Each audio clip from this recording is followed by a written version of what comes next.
Hey, this is Mark, the other Chopstick guy, and you are watching us live today. And Steve is far away. Far, far away. I'm here in the studio. Yeah. And Steve, I think we are in trouble today. I know we're in trouble today. There's no thinking about it. So some of you don't know yet, but there is a Chopstick girl now involved with us. And today you're going to get to meet the Chopstick girl, and she is going to school us. You're going down. You don't even know it's coming yet. I'm scared.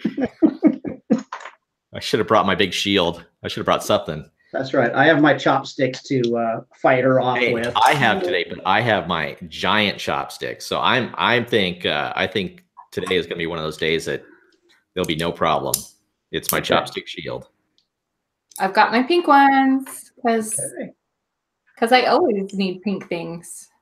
Hey, but so what's going on here today, Mark? Well, you know, we had a conversation the other day and we thought, man, this would just be a good conversation to have with everybody. And we stopped it like mid-sentence. I think, Steve, you were like, whoa, whoa, whoa, whoa. We got to let everybody hear this. And the other day we were having a discussion with Brittany. She started talking about our upcoming workshop at Valley of Fire in Las Vegas. And we were talking about, you know, getting models ready. And she started getting in on talking about makeup. And we started going, yeah, great. They're going to come with makeup on. Yeah, because we know makeup. You can tell. We are yes, the makeup kings. Makeup and hair care products are, you know, things we know a lot about. Yes, especially the hair care products. So anyways, I think that's a great jumping off point, right? Yeah. Oh, it was a terrible conversation. So it went like this, right, Brittany? We were chatting, like Mark said, and you're like, so what do you tell your models to bring, or what do you tell your photo subjects to bring? We're like, clothes, wear what you like, and you were like, what? There was a lot of this. You said verbatim, I tell them to come with natural looking makeup. That was I about lost it. Like that's where I was, no, that's so wrong. Right there, we need to have a full discussion of we need to catch you up, bring you up to speed, because natural makeup is probably the worst thing that you can say to a woman, because that means that she means, oh, so you want like no makeup. If you say natural makeup. Yeah, natural. Yeah, no. That's no, that's not what you're saying. Okay, so I think that's a good place to start. Let's start with makeup, because you know, as guys, that's one of the toughest things we have. And that's every time girls go, how do you want my makeup? And that's exactly what I normally say is, I don't know, natural. To me, it's just like how you naturally wear your makeup. But that's, hold on. Okay. No, so natural makeup means little to no makeup. Or if you're going to say, I have natural makeup on, it's makeup that's so light, it looks like you don't have any makeup on. And that is the worst kind of makeup for a photo shoot. So what you want to tell your clients is, I tell them to put makeup on like you're going out for date night and then add a little bit more. So get to that point of, I've done my face for date night, like really, or prom, like really heavy, high glam, and then you're actually going to add more to that. So that's where they need to be. And that look will look natural on camera. If they come with natural everyday makeup, they're going to look like they have 0 to no makeup on. And you are going to be doing so much post-process to clean that up and to make it look high fashion. Can you imagine if someone came in and they had like no makeup, but they have this gorgeous ball gown on, how frustrating that would look? So you always tell people date night makeup or prom makeup, and then add more. I always say date night and then add more makeup to that. And yes, in person, it's going to look like there's too much. Yeah, I mean, Brittany, that's kind of counterintuitive, right? To the way I think a lot of guys think, at least. Yeah. Because it's not necessarily attractive for us in person to see a girl just like caked. I mean, that's what I envision right now when you're saying that. No, that's what you want. On makeup, right? That's what you want. But you're telling us that to the camera, the camera doesn't see that, right? So it's different. No. So you need very thick, heavy makeup. Your eyeliner is going to be much thicker for camera than it's going to be for just everyday wear. And that's what I prepare my clients for. Or if I'm doing their makeup for them, I tell them, I prepare them and I say, hey, you trust me, right? And they're like, yes, I love your work. I say, okay, I'm going to do your makeup. And when you look at yourself in the mirror, it's going to look like there's too much. You're going to be startled, but trust me, this is how much makeup you actually need to come through on the camera. And every time it looks spot on, it looks gorgeous. They love it. But in person, yes, it is heavy. It is thick. The eyeliner goes way far out and they're like, oh my goodness, I never wear this. What do they call that when you put the eyeliner far out? It winged. They're winged. Okay. Yeah. So, and I'll do a video just on. Yeah, I think you should, because like I wouldn't know that that's what that's called, right? So, you know, I can say, hey, put your eyeliner out there, and the girl's gonna go, you know, like, what do you mean? But so it's called wing. Get nothing straight though. So we're talking, because you were saying models. I think that confuses people. You would do the same thing for a senior portrait shoot, a family.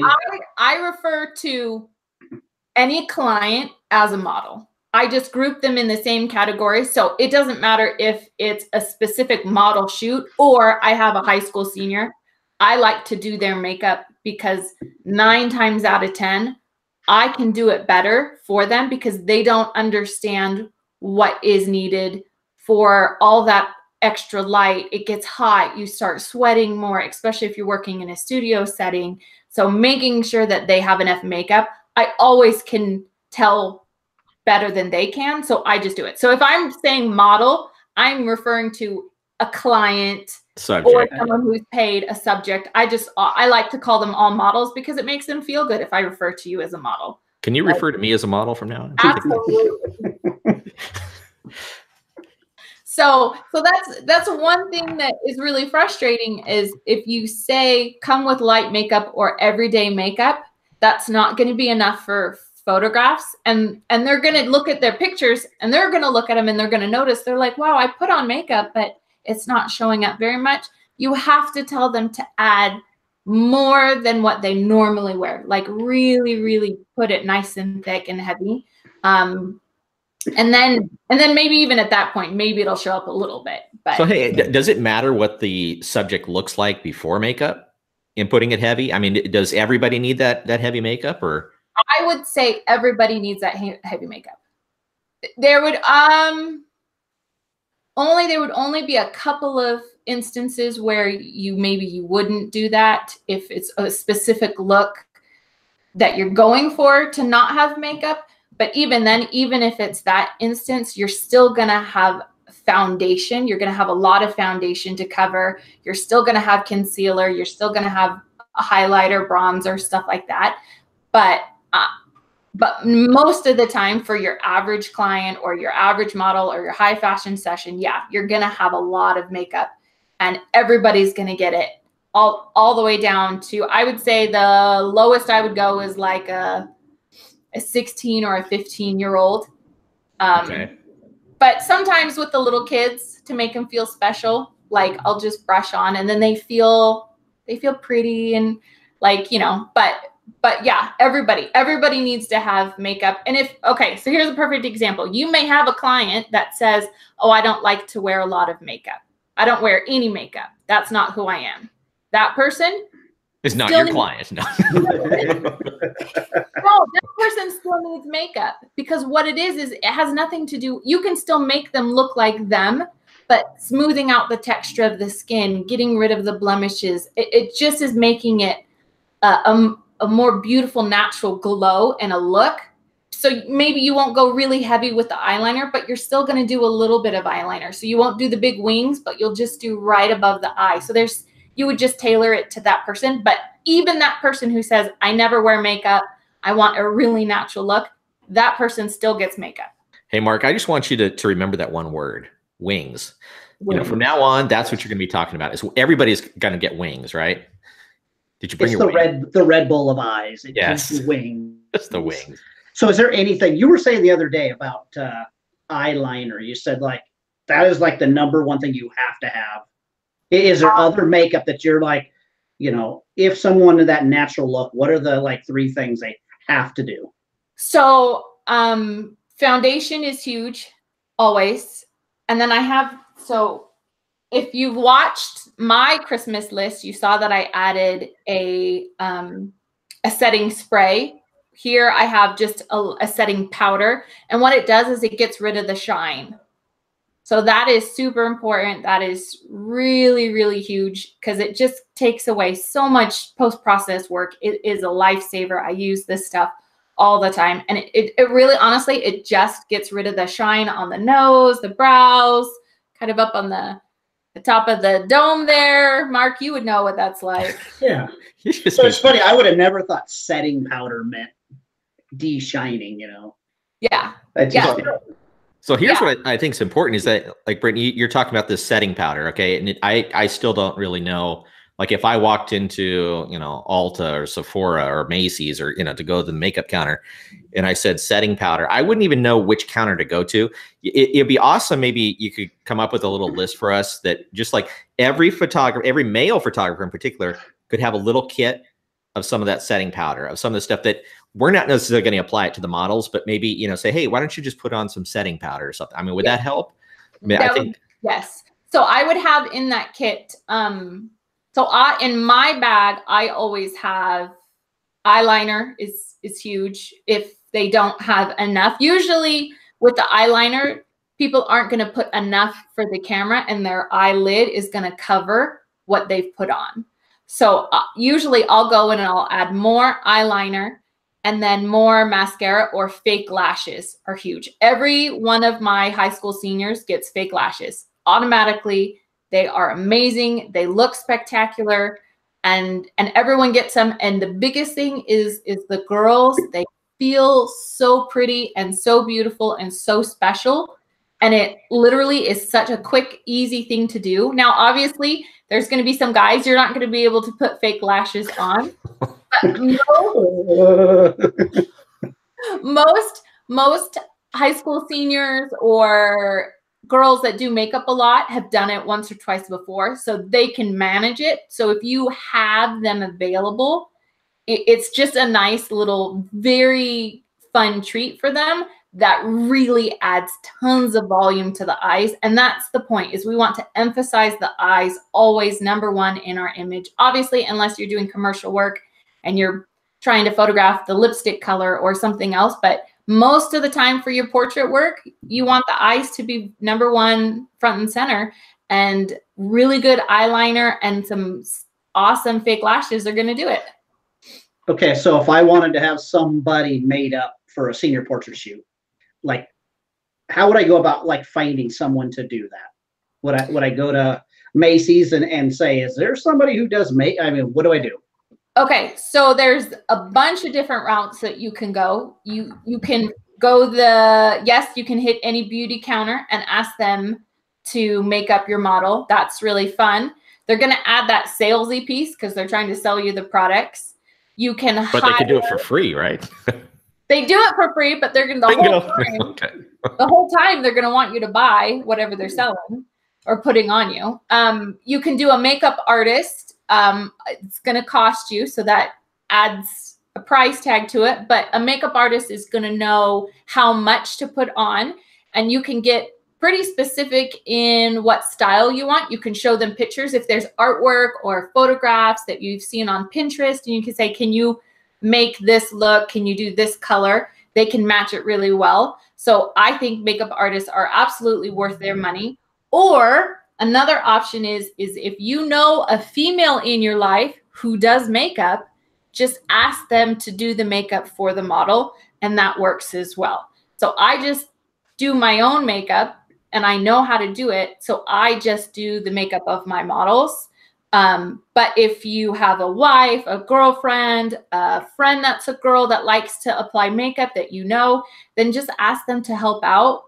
And honestly, girls love doing this. If they do their own makeup, they love putting makeup on other people. It's fun. So it's not going to be like, oh, this is really, I don't want to do this. No, it's really fun. We love putting makeup on other people. So they'll be happy to do it for you and to come and to make one of your clients look beautiful. Okay, so go ahead. Oh, no, I'm just going to say what I'm hearing, Brittany, is that they should keep it natural. Go ahead, Mark. Go ahead. I don't even know what to say after that. No, that's what I was going to ask. I got a question. Is there any type of makeup that we should be able to say, like, avoid this at all costs? You talking about brand or what? I don't know. Is it a brand? Is it a type? Is there, is there high gloss makeup? And yes. So there are instances. If like I know enough to say don't have any with the sparkles in it, or glitter. I hate glitter. That's going to be very specific if you have a very specific look. And same thing with any bright colors. So if you're going to go with blues or bright pinks or purples or yellows or greens, most of the time you're going to avoid those. So you can tell your client to stick with neutral tones is what we call them. And they're going to be the light pinks, the browns, the burgundies, and it just is a very natural, light look, but not natural like you're thinking. A different kind of it's not, you don't want like bright blue lids unless you're going for a Barbie look, but 9 times out of 10, neutral tones, which are your browns, your burgundies, your pinks, your corals. Hey, just real quick, if anybody out there that's watching this and you have any questions, just chime in on the chat. Our chat is open, so you can go ahead and just chat away. And if you want to chat in between yourselves, you can do that too. But if you do have a question for any of us, go ahead and enter that in. Yeah. I think, Brittany, you definitely covered the makeup. One of the other things that made you kind of go crazy when Mark and I were talking is we had talked about, what do the subjects wear, right? Clothing. What do they wear? And what do Mark and I usually say? I don't know. Just wear what you're comfortable in. No, do not tell them. Do not give them free reign on what to wear, because you will get the weirdest outfits. Because what someone wears to school, if you're doing a high school senior, what someone wears to school is not necessarily what you want to be photographed in, but that's what they'll come with. They'll come with like ripped jeans and some dirty worn sneakers and a graphic tee from like 10 years ago because that's their favorite outfit. But that's not what you want them to show up in. So I always tell my clients what I expect them to wear, and then I have them bring like suitcases full. So I tell them my rules are you have to love it. Don't put it in the car unless you love it, because if I see it and I love it and I put you in it, you will hate every image that I took because you didn't like it. So my number one rule is if you don't love it, if you don't like it, don't put it in the bag. And then no black or solid white. And then no graphic tees. And then what I do is with all of their clothes, I dress them. I get to pick what they wear because I know what looks good on camera. Same thing with the makeup. They don't have a clue. They don't know what is appropriate, what's enough, what's too much, what's going to look good. So I just dress them. I pick out what outfits I know will look good and stylish and classic. I don't want anything that's so trendy that it screams, oh, you got your senior portraits taken right now. I want the images to look, good 10 years from now. So I'm going to stay away from things that are very specific styles and just pick classic things or textures or prints. I'm okay with colors, but I don't let them get to pick. I pick for them, but they have to bring everything to me. See, I loved what you said. I loved how you said, bring suitcases or, I kind of think just bring volume of clothes, like everything. Bring all this stuff. The one thing that I know has happened before to myself is that people sometimes will bring that duffel bag, right, full of clothes. And what do the clothes look like, right? They're pulling them out of the duffel bag like they were stuffed in the duffel bag, not folded into there, but they're like stuffed. And so they pull out, a blouse or something, and it's just wrinkled to pieces, right? Do you often tell them just even how to pack that, or? Yeah, I'll always the dresses. I always have them bring prom dresses, and things like that. And I'll just have everything hanging on hangers, or we'll make sure that it's ironed or steamed before we leave. Because usually I'm at their house doing makeup for an hour and a half before we even leave. So that gives me time to put together the outfits, do the hair and makeup, and make sure that the items look good and are decent. And if there's any last minute things that we need to think of or that we forgot, it gives us time. So speak to the male photographers out here that don't have the luxury of spending that hour and a half with the senior girl, let's say, right? Right. So, and we show up on scene, on site to do the shoot. We don't have that luxury. No, we don't have that luxury. So the hardest part for you is, making sure that the clothes aren't wrinkled. But a lot of this can be avoided beforehand. And it's just having good communication. So I text the girls back and forth. Like, I'll meet with them to book their session.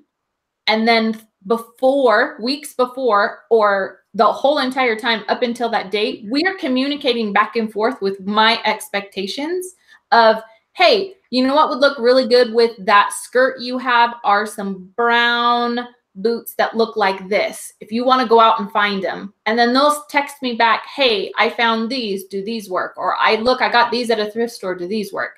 Or I'll find something in their size and I'll say, hey, what size shoe are you? Look, I found this. Because my goal is to make them look amazing. And if I leave it up to them, somebody's going to drop the ball. The clothes are going to come wrinkled. They're not going to have enough makeup. So I just make sure we have good communication. We know who's bringing what. And I have a good idea before I even shoot what they're bringing, what colors they're doing. Do they match the location that I'm photographing in? That's a huge one. You don't want them to show up in a, amazing outfit and realize, oh, that totally doesn't go with the location that I picked for them. So communicating back and forth helps all of that make sure that you are ready. They know what their hair should look like, their makeup, their clothes. And it doesn't take any extra time other than a couple extra text messages throughout the week. So one of the things I know Mark and I have gotten kind of into using is Pinterest, actually. In the last few months in particular. And we'll do these mood boards, right? For any kind of shoot we're going on, we do a mood board and we put in what our vision is kind of this. And then the model or subject can also add to that to say, this is kind of the look that I like, right? So it's a collaborative effort. Do you ever do that kind of thing? I do. That is a fantastic resource if you are struggling with finding how to explain a makeup look. You can just find a picture of one and send it to someone and say, hey, this is a makeup style. If you could try and mimic this, that would be great. This would look really good with the dress that you have. And it gives people an idea of your expectations, which are, I want to be a little bit more high fashion. I want this session to be a little bit more professional. And having that Pinterest board and showing that you're actually taking note of their clothing and their hair and their makeup automatically sets you apart as a photographer who knows what they're doing. Now you're not just, oh, you're a photographer that someone referred to. Oh, you're a photographer who knows what they want and you know how to get it and you know how to tell your client so that they're prepared so that your images are amazing.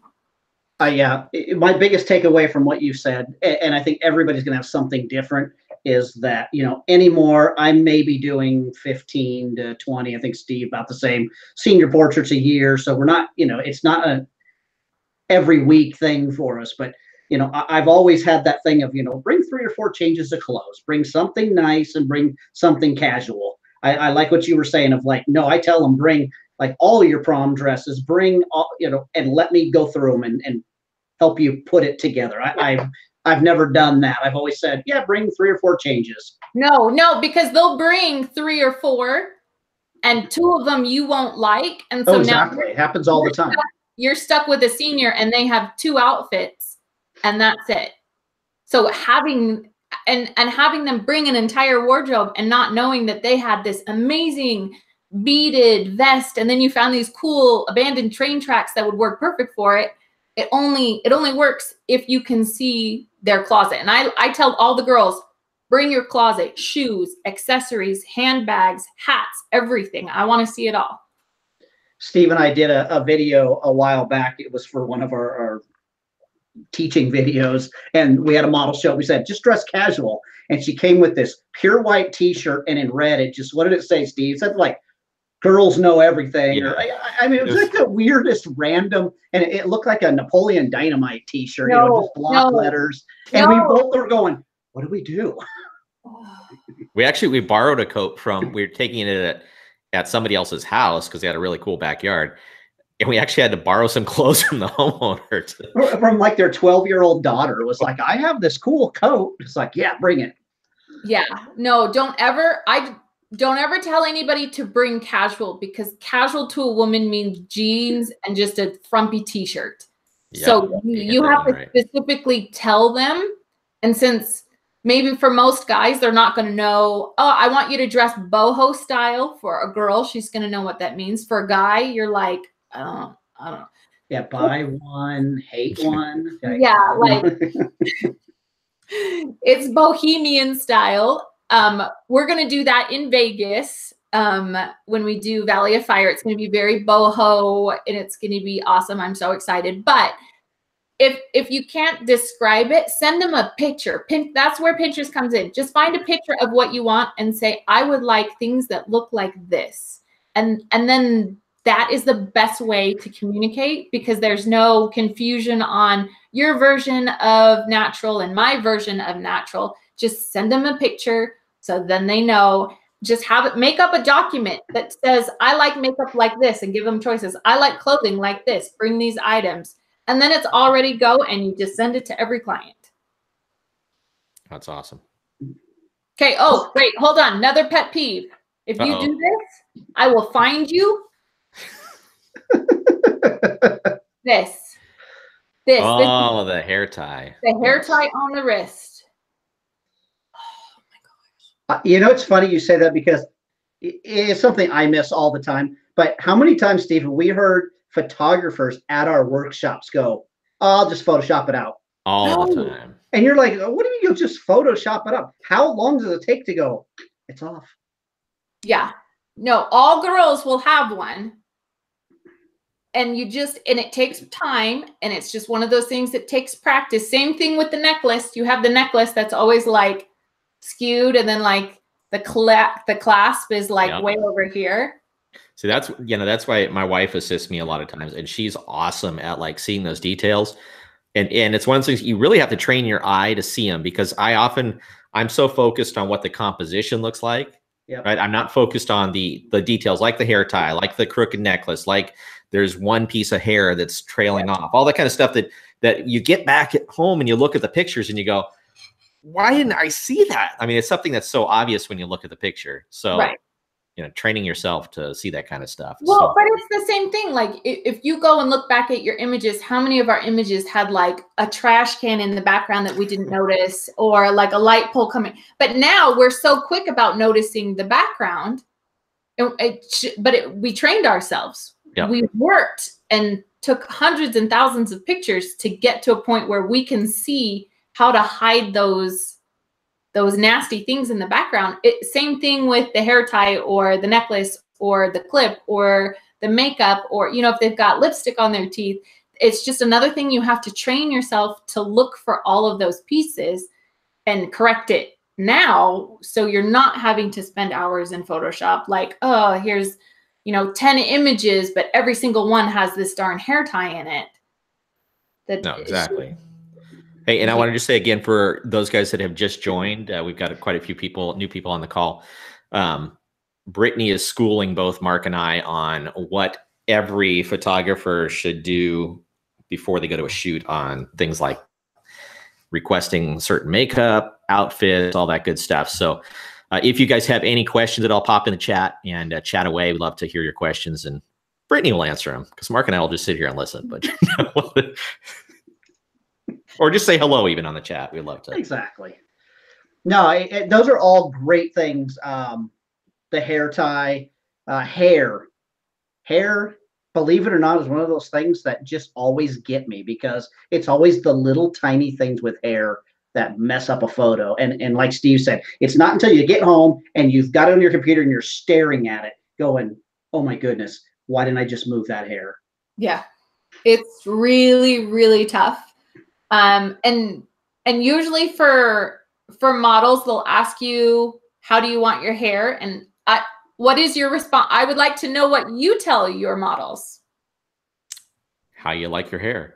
You yeah, do it wear, like it's wear it the way you normally wear it like you wear it. Like it. Wrong. That is the wrong answer again. That's 4 for 4, Mark. We are we're struck out, I think, already. No, this one's a really simple one. If you just tell them to come with loose curls or beach waves. Beach waves, right? Beach waves or loose curls, you're good. That's exactly what I normally tell them. Good. I can tell that that's a style that you love to do. Well, I do that myself, the beach wave. But it's just, honestly, it goes with every clothing option. It goes with every dress. So it's my go-to. There's no reason to do anything crazy or fancy. Okay, but tell me, what's a beach wave? This is a beach wave. This hair. I thought it was like this. Hi, and you hold the beach ball. No, it's loose, kind of loose waves with a little bit of texture.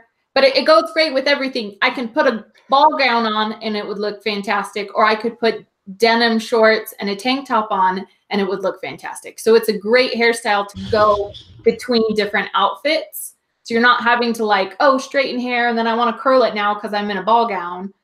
No, just loose beach waves, one hairstyle and you're done and looks great on everyone.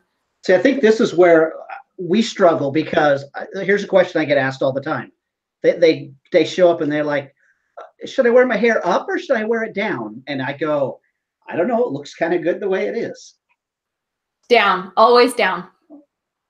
I always wear it down. And okay, you always have to learn the rule first and then you can break it. So obviously if you're doing a commercial shoot and you're photographing earrings or something, yes, you're going to want the hair pulled away to focus on that. Or got it. But most of the time you want the hair down. It just looks more feminine.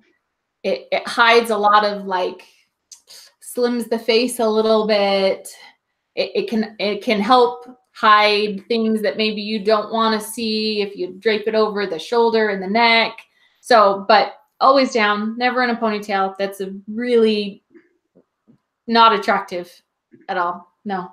Hey, it's Vigo just came on, said hello. Hello, Vigo. Yeah, you know what? I would be interested, like other guys, we're getting the woman's perspective here. How many other guys have trouble, getting model or telling your subjects? Again, we're talking a lot about, I think, in my mind, when we're talking, I'm thinking of senior girls. I'm thinking of engagement sessions. I'm thinking of the things that I get paid to do. Brides don't know what to do. If you're doing a pre-bridal and it's not like the actual wedding day, they'll ask you, what do you want me to do for hair and makeup for something. That? Just do something. No, you don't want their amazing pre-bridals, which are going to look stunning because you can take all this time and then their hair and makeup looks all blah. So I'm going to say, do your wings and get your beach curl. Good job. And they're going to go. But they're going to go, man. I'm set. Get your wings. Oh, man. And yeah, so I would just be curious how many guys out there, like how involved they get in getting their models ready, just because I'm feeling like, wow, I've really blown it. And one of the problems that we have these days is that we shoot so much with models, not subjects, models. They come ready, their makeup's done, they're dressed, they already know what to do, they know how to pose. But yeah, with the senior girls, I have seen some of your models and they were not prepared. I have been one of those models that was not prepared. So Brittany, that is actually right, because I remember some of the very first shoots we did with you. I don't think you were prepared, right? And when I think back to that, I thought you were prepared then, but just thinking back to what some of those pictures turned out to look like too. So no, it it is eye-opening to go back and look at those modeling images and to realize that my hair wasn't, in one of them, I remember it was the Preston Castle workshop. I wore my hair up the whole time. Like, why did I do that? It looks okay, but it would have looked so much better if I had nice loose waves. And clothing choices that I made, I thought it looked really nice and it didn't. Or I would go to a workshop and I'd only have 4 outfits. And then when I would look at the other girls and I'd be like, oh, I don't want to wear that outfit. Okay, now I have 3 outfits. Like, so a lot of this stuff is great for the guys. So you know how to prepare for your model, but this is good stuff for models too, so that you know, okay, these are expectations that maybe my photographer isn't telling me, but this is what you need to do. So, always come with more clothing choices than you need. Always come with your makeup a little bit heavier, and always come with your hair curled and down. So what's interesting about that, what you just said, like from your back in your modeling days, I think the pictures that I remember that we took of you and that other photographers took of you at Preston Castle in particular, the pictures looked really good, right? Technically, the photograph is a good photograph. It's composed well, the lighting was done well.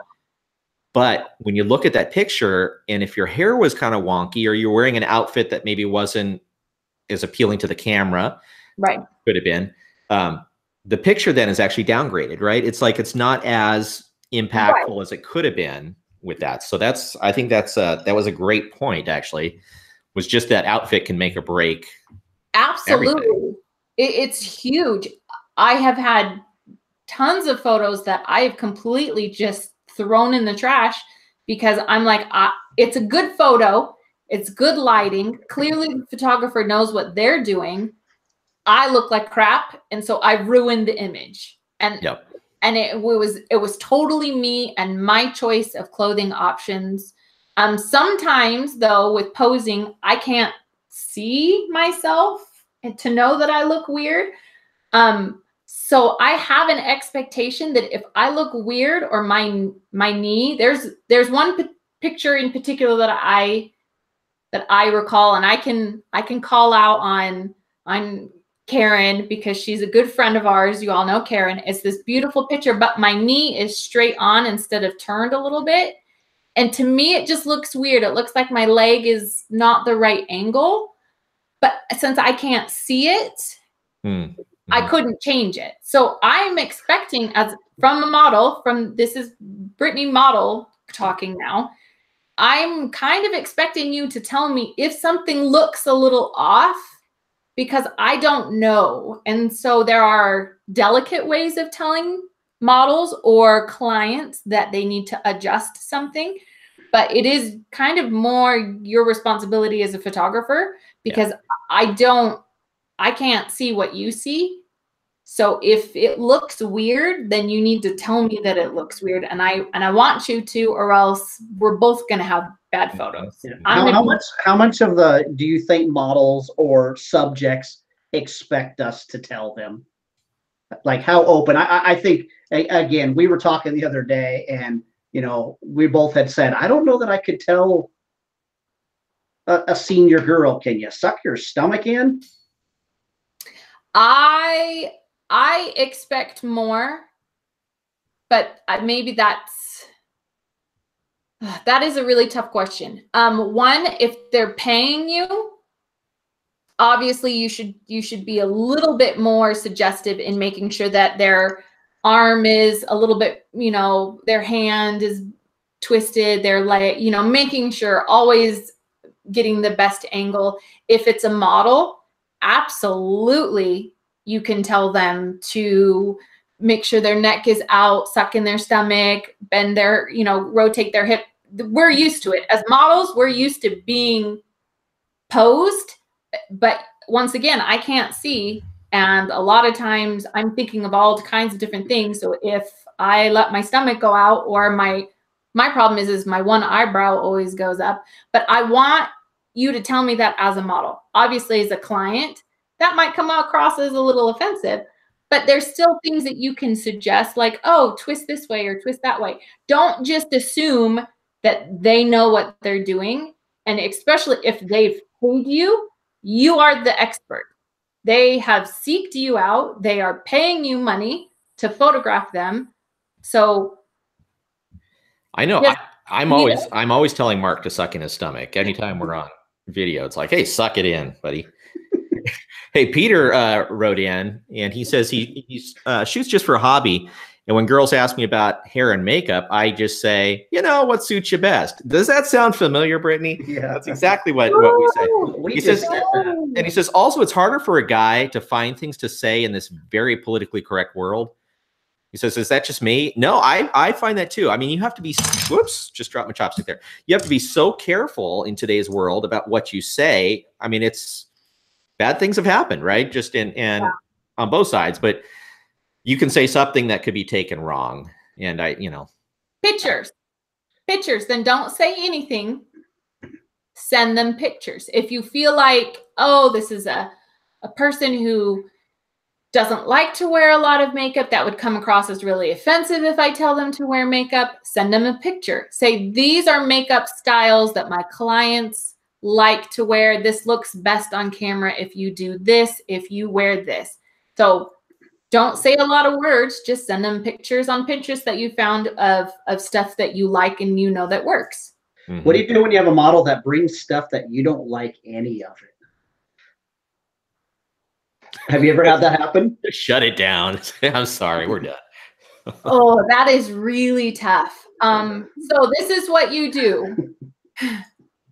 I've had clients where the senior will come and they'll be like, this is my favorite outfit. I love this outfit so much and I want pictures in it. And it's not, it's like white denim with like a white top. And we're like out in this beautiful field. And I'm like, no, this is not, these don't go. I let them put it on and I photograph them anyways, but I don't make that the focus. So and you just make friends with your highlight slider. You just move everything down, right? Well, I'll photograph it, but I'll give them some of the images, but then I'll do it maybe 10 minutes and then I'll have them go change again. I'll be like, okay, we got it. Go change. Go put this outfit that I picked now on and then I'll spend half an hour with that one. So I'll give them a couple. And yeah, but honestly, if a model comes with stuff that I don't like, I take that as I didn't prepare them enough and that's my fault. That's not their fault. That was, I must have not have communicated effectively if they showed up in stuff that is totally not what we're shooting today. Mm-hmm. One of my favorite stories of this year was a model that was working with us, and she's a good friend of ours, but she started pulling clothes out like, I can put this on. And she pulled out like this thing, like, I have this shirt I can wear. We're going, I thought it was a headband. Yeah. I think what you just showed, Mark, was actually more than what she pulled out. It was. Yeah, probably. This is my daughter's headband on my desk. So, but it was pretty hysterical. And it's like, where do you go from there? It's like, I'd rather you not wear that. I'd rather, and that's the problem we have a lot of times is that people that want to be models come a lot of times with clothes that are way too revealing. And it's like, I feel your pain, Peter, asking like, what do you tell? There's always that trouble of, wow, you have a lot of skimpy clothes. Is there something else in the bag? And you never know how to address it. That is so difficult, and everybody has run into that situation where they have a client that comes in the worst outfit, and sometimes you just find the best of the options and you photograph it, and those are the ones that, okay. So I live by the motto of, you show what you want to photograph. And I learned that at WPPI or imaging or something like that. I don't remember which photographer, but he said, on your website, you show the style and the type of photography that you want to continue to photograph. That's a good tip. I photograph lots of different things. I photograph families. I can photograph kids. But if you go to my website, it's only seniors because that's what I want people to see. So it doesn't mean just because I took pictures of someone and it was a terrible outfit, but the images were decent, I don't have to share them with everyone. that nobody has to know that I did all of these images. You can still give those images to the client and they can still be happy. But I just wouldn't take those and post them all over Instagram, because then more images like that, people will see that and want, oh, you do that kind of photography. That's what I want. No, that's not what you want. So only show the images that you want to continue to photograph. And those type of clients will continue to come back to you. Yeah. Hey, Jay Kelly had a great question here. He says, what do you do about glasses? Do you ask them for some with them off, or do you keep them on? I mean, I struggle having my picture taken, not just having my picture taken, but what do I do about my glasses, right? I can't see without them. A lot of times I wear contacts, but there's times I don't. So even filming things like this, I'm always concerned about reflections and all that. What do you suggest? So my recommendation is you do both. So you do each outfit, because you're going to change multiple times. So each outfit with glasses and without glasses, and then you just cull them and edit them the same. You just pick each ones, whichever ones are the best, and edit them, and then you give them to the client. Because the thing about glasses is it's a kind of a weird thing where, yes, we need them to see, but especially if it's a woman, sometimes we like them without. We like how we look without. We want to pretend like that we don't have to have them. And so giving them the choice of, this is what I look like all the time and this is me, but this is also me, very fancy and sophisticated and without my glasses. So I would just do both. So would you suggest that you as the photographer say, hey, let's try some without the glasses, or would you even bring that up if they, Oh no, I would. I typically will ask them, let's try some without glasses and with glasses, but they'll know that going in. Because usually I have like a full sit down with each client beforehand, and we'll talk about things like that. Here's another one. If they have a birthmark on their face or their neck, I'll ask them, would you like that to stay there, or would you like me to remove it? Because for some people, it's a part of who they are, but for some other people, no, I want to feel beautiful and I want to be the most, I want you to make me look amazing. So yes, I want you to remove it. So things like that, glasses or birthmarks or things like that, I just ask them and I leave that up to them. I said, would you like me to keep it in, or would you like me to remove it? That is up to you. So we had a conversation, actually, it was actually a few hours ago. We were talking about post-processing, right? And skin smoothing and all that. And one of the things that we said, or you said, every single, if you're doing a family shoot, every single mom in that family shoot, you smooth the skin. It's just what you do, everyone, right? Because if you don't, the mother's usually going to go, I don't like it, I look old or whatever, I'm wrinkly. But the thing is that, I don't think I do that on everyone. I do it on some, but not everyone. But here's kind of the rule that I've lived by. You can tell me what you think of this, is that, like, if it's natural, like a birthmark, if it's, some kind of marking on the face, something that they have, I leave it. And that goes for a lot of wrinkles too. And I'm not talking about really wrinkly skin, but things that are a little more wrinkled. If it's something that is a temporary thing, like a zit, acne, that kind of thing, I try to fix that.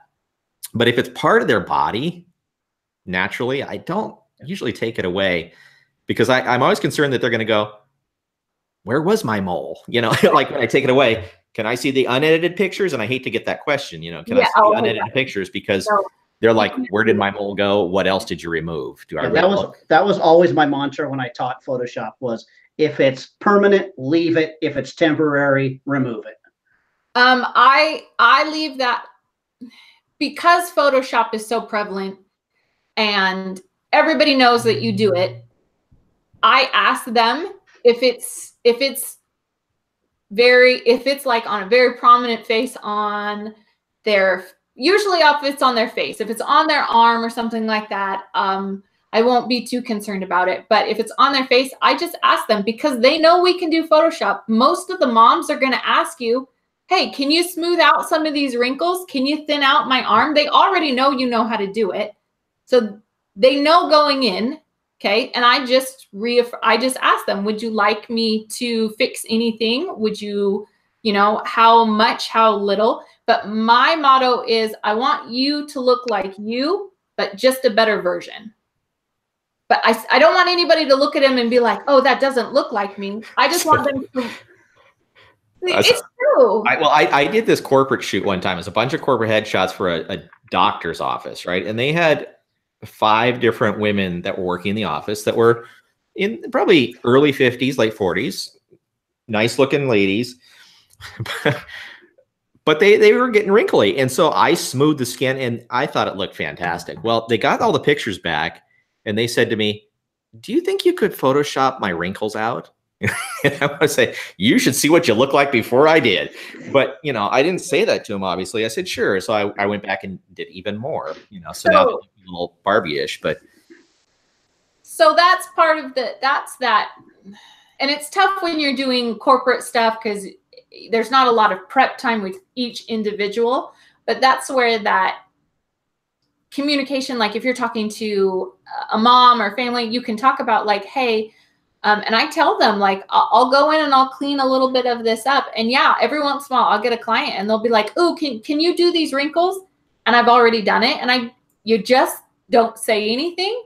Mm-hmm. And you say, absolutely. And you clean it up a little bit more because how we see ourselves, we want that to look like on camera. I think that I have amazing, flawless skin, but when I get my pictures back, I can notice things that I'm like, holy cow, where did that come from? Man, that's ugly. So you have an expectation of what you want to look like. And so photoshopping and smoothing just kind of matches or mirrors what the client's expectations are. Because I know I'm only 140 pounds and I've got a full head of hair and I'm only 20 years old too. So that's exactly how I see myself. So just edit the pictures to mimic that look and you'll be good. This is one of my favorite illustrations that I've been showing people lately. In some of our workshops, I haven't done it in a while, but and this actually came from I believe Peter Hurley had. No, it was come on, Venezuela. Roberto Venezuela, I think is the one that had said this. He said, here's the problem. People see themselves so much, they know every flaw that they have. I can look at my face and go, this eyebrow's higher than this one, you know, my nose is bent this way. I know every imperfection of my face. And he goes, that's a problem. But he goes, here's the greatest example. Grab a screen share and there we go. And he brought up a FedEx logo and he's going, hey, look at the FedEx logo. Does everybody see the arrow? Do you see the arrow in the FedEx logo? You know, a lot of people go, there's no arrow in the FedEx logo, but if you look right between the E and an X, you see this arrow. And once you know it's there, every time you see FedEx, all I see now is the arrow. Yeah, you can only see the arrow. I remember that. Yeah, and that's the problem our clients have is they know everything that's wrong with them, and they're just constantly going, oh, this eye shuts a little bit more than this eye. Can you fix it? Can you? I've actually, you know, maybe it's because I'm old now and I'm crotchety, and I have nicely told people a lot of times now, it's like, you know what? I can't. You're just ugly. When you said that to the client the other day, that just didn't go over very well. What was the quote I shared the other day on our Facebook? There's no ugly photo. That's just how you look sometimes. That's what it is. There's no bad pictures. That's just how your face looks sometimes. Wait, and that's true. And that's why I am so against showing people raw images. Because people don't want to know exactly how they look. Nobody needs to see all the half blinks and the mid sneeze and, you know, you turned and so you got the double chin really exposed. Like nobody needs to see that. And I am really big for pushing. You only show edited images. Do not show them their ugly self and say, well, I can make you look better. Just already make them look better and then give it to them because 9 times out of 10 you'll get 1 or 2 and they'll be like, can you still fix it? Because even those images they think aren't fully done. Yeah. So, but I know everybody does it their own way. I live by you don't get to see any raw unedited images. So before we run out of time. Yeah, because Brittany, you've got to put on your mom hat pretty soon and go pick up the kids from school. So what about posing? Is there some things that posing, this isn't preparation, but we were talking about it earlier about some like posing details that can ruin an image. Posing is really, really tough because some people will be really comfortable and posing will be easier for them. And some people won't be, or you'll think that so what I do is I get a relationship with the client well before I take their photo. Because if their posing looks bad, I don't feel uncomfortable saying, oh, that looks terrible. I posed you wrong. Let's try something else. Rather than awkwardly taking a couple pictures and then being like, oh, okay, let's try. No, I can just tell them, oh, that doesn't look very good. I didn't do that right. But I have a relationship with them, so I don't feel awkward telling them because I've already talked to them 4 or 5 or 6 times before we photographed. So posing is one of those things you got to do like in the moment, and what might work for one person will totally not work for another. But unless you're doing it and you're okay with saying, oh, that didn't turn out very good, we're going to try something else, we're going to go over here, then you're not going to know. And it honestly is based on the person, based on the clothing choices, and based on your location. So I don't know if that answers it. That's a really tough one. I know Sue Bryce is amazing with posing, but even then, some of the stuff that I see her do, I'm like, well, that wouldn't work in like this situation, or that's not going to work with this client. So you kind of just need to know a lot of different things and then just try it out, but be willing to say, oh, this doesn't work. Let's try something different. And honestly, the only way that you're going to be able to do that is if you have a good relationship with your client and you feel comfortable saying that in front of them. Like, oh, I don't like how this looks, which a lot of photographers don't like saying that. They don't like admitting that they took a bad photo or that they posed you wrong or that something looks off because they feel like, oh, it has to always be perfect. And I'm totally okay with saying, oh, that looked terrible. I totally posed you wrong. And then I'll show them. Like, I'll show them the back of the camera and we'll laugh together at like how silly I am that, you know, we tried this. So, yeah, and there's something else too, is that I think a lot of people don't understand is it's also, you started to say it and then you kind of, I think, change your train of thought, was the fact that the only way you're going to ever learn it is by doing it. Yeah. It's one thing to like read it in a book. It's one thing for us to tell you how to do it or watch Sue Bryce's things. But until you actually do it and fail miserably and over and over again, you'll never get it. You're just always going to rely on, what was that pose Sue did? It needs to become your own. It doesn't, well, and it doesn't work. Like, I know that they have the book and the flashcards and the posing guide on your phone. That doesn't work. You're not going to pull out your phone in the middle of a session and be like, hold on, you put your arm this way. Like, that's not realistic. So it really just is doing it over and over and over with all kinds of different people, kids and adults and teenagers and elderly and just everything in between. Yeah. And that's one of the big things is not even a lot of you watching, you don't live where we are in Northern California. Brittany's all the way in Utah. It's so important to find groups to shoot with so that you have lots of models, lots of different people. That's one of the things, like our photo walks, we really try to offer lots of different types of models because you said it. One pose will work for you, but it won't work for this person. It works for them, but it's not going to work. Well, and you need to have experience posing someone who's comfortable and posing someone who's uncomfortable. That's the hardest part, is posing someone who doesn't know what they're doing and they're just standing there and you tell them to pose and they're like, that was the hardest thing I had transitioning to doing weddings, was that I was learning from people who were doing these amazing wedding photos. But what you don't realize when you're just starting out is those were professional models. as Ken and Barbie, and they put them together and they're like, turn this way and do this. And all of a sudden now you got a real life bride and groom and you're going, turn this way. Oh, your arm doesn't reach all the way around her. Oh, you're taller than she is. All these things that don't work in real life. Right. And that's why I don't like people. If a client brings me like a Pinterest board and says, I want these images, I always tell them, I will get you your own amazing images and we can try these, but I never guarantee that I can recreate that for that exact reason, because the images on Pinterest are the best of the best. They are professional models with a professional set, professional clothing, and you have plain Jane down the street who wants to do this in the park. They are not going to be the same.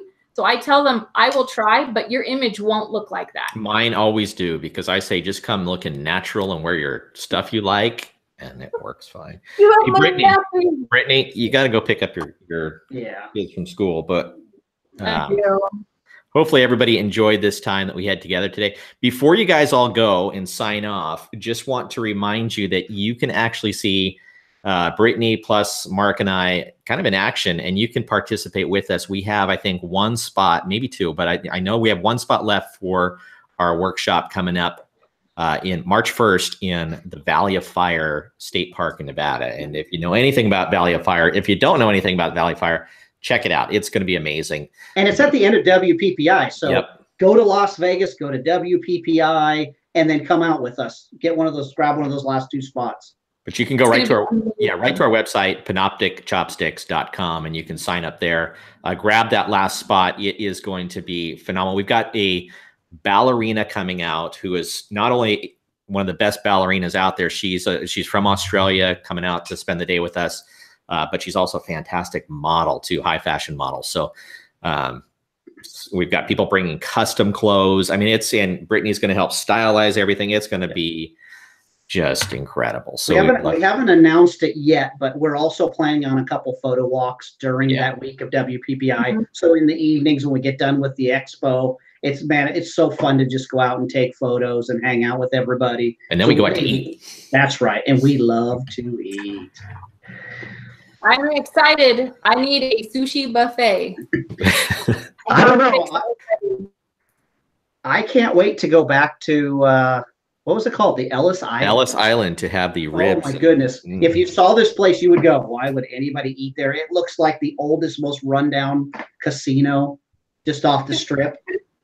The most amazing smokehouse you've ever been in. Oh, it's good stuff. Fall off the bone ribs and chicken. Oh. Hey, we'll never log off this call if we start talking about the food, because Mark and I. So, hey, and thanks, Jay Kelly again. Saying you feel like we're some of the most realistic, and that is one of the things that we really feel like we want to be real with everybody. That's what makes a lot of times we fail on a lot of our videos, just because. People are going, you said this wrong. Well, because we didn't plan it. We were just shooting it. And, things never go as planned. That's one of the reasons why we decided to bring the Chopstick girl as part of the team, because she is one of the most realistic people that we know. Super down to earth, knows her stuff, great photographer, just a genuinely great person. So she's a great addition to the team. We love having her. But we've had great feedback from all of you guys just about her and having her join. So she brings that feminine touch to Bozo. So you need it. I didn't want to say you need it, but everybody knows you need it. That's right. But anyways, thanks everybody. Yeah. We ask that you like and subscribe to any of these videos. Thanks for all your comments and shares, and we appreciate you joining us today. And don't forget, say sushi. We gotta teach her. She's got to get quicker on that. I know, you got to be a lot quicker, Brittany. So bad. That was so embarrassing. Brittany, go get your kids. All right. Bye, guys. Hey, thanks everybody.